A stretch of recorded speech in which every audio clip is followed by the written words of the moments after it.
So I thought today I'd do something that doesn't naturally fit into any of the playlists I have, and that is to show you a few graphs that I think are an interesting way to look at what is arguably the most famous unresolved conjecture in all of mathematics, the Riemann hypothesis. The Riemann hypothesis concerns itself with the zero values of the Riemann zeta function.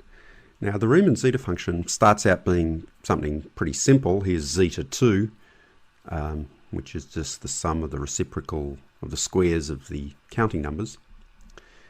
And it's natural to ask, what would happen if we replace the power of 2 with a complex number like 1 plus I? Now, what was found was that this sort of simple formula is not that useful in that it doesn't really cater for the whole of the, or most of the complex plane.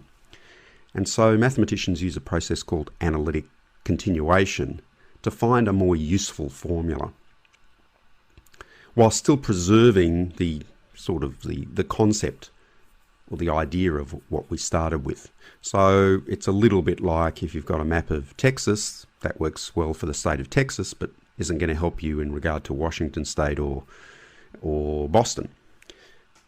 But if I give you a map of all of America, not only will that give you directions in regard to Texas, but will in fact for all parts of the United States. So it's a more useful map. So, I mean, if anyone's interested, I can give you a simple example of analytic continuation if you just ask in the comments. But what we're really concerned about is the zero values of the zeta function rather than so much what the zeta function actually is. So here's the complex plane. This is the real area on this axis. So this is just the number 2.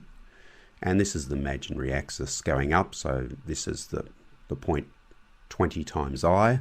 So this point here would be the point 4 plus 10I. And what mathematicians have shown is that there are some trivial zero values here at -2 and -4. So zeta of -4 equals 0.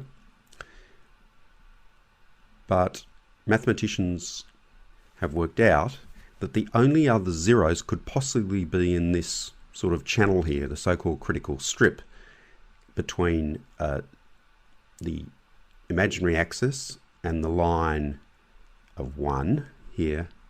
Now, so far, millions of zeros of zeta functions have been found along this green line at a half, and no one's found any other zero values. And the Riemann hypothesis is a conjecture that all the zeros, other than the trivial ones, lie on this line.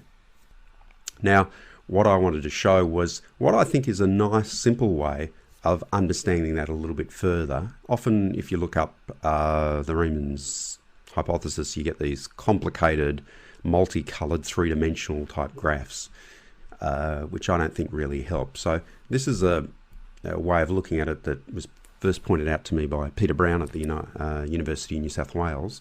But I've seen that the Wikipedia goes partially this way as well. So what we're going to do is we're going to have a little man here. We're going to put him here at the point 1/2, and he's going to start trekking up this line at 1/2. So he's going to go up through 1/2 plus 10i. He's actually going to go up to 1/2 plus 15i. So he's going to go along this area here. And we can plot what we get. So when we start off with the zeta of 0.5, we get this value here of -1.5.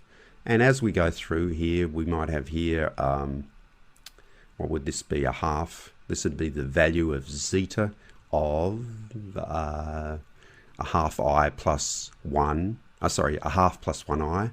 This might be zeta of 1/2 plus 2i and 3i. And then we go around right up to zeta of 1/2 plus 15i. And you can see, lo and behold, we've actually found, it seems like we've found a value that goes through 0.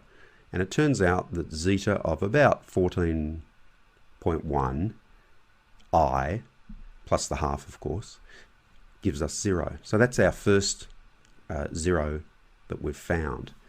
Now what we can do is, if we go back to this, is that rather than just going up to 15, we can go all the way up to 100i. So I'm going to go start here, and I'll go right up past the top of this, right up to a half plus 100i, and I get this graph here. And you can see that we start off at negative 1.5, and as we go up that critical line, well, you can see that it curves around and around and around, and often goes through 0.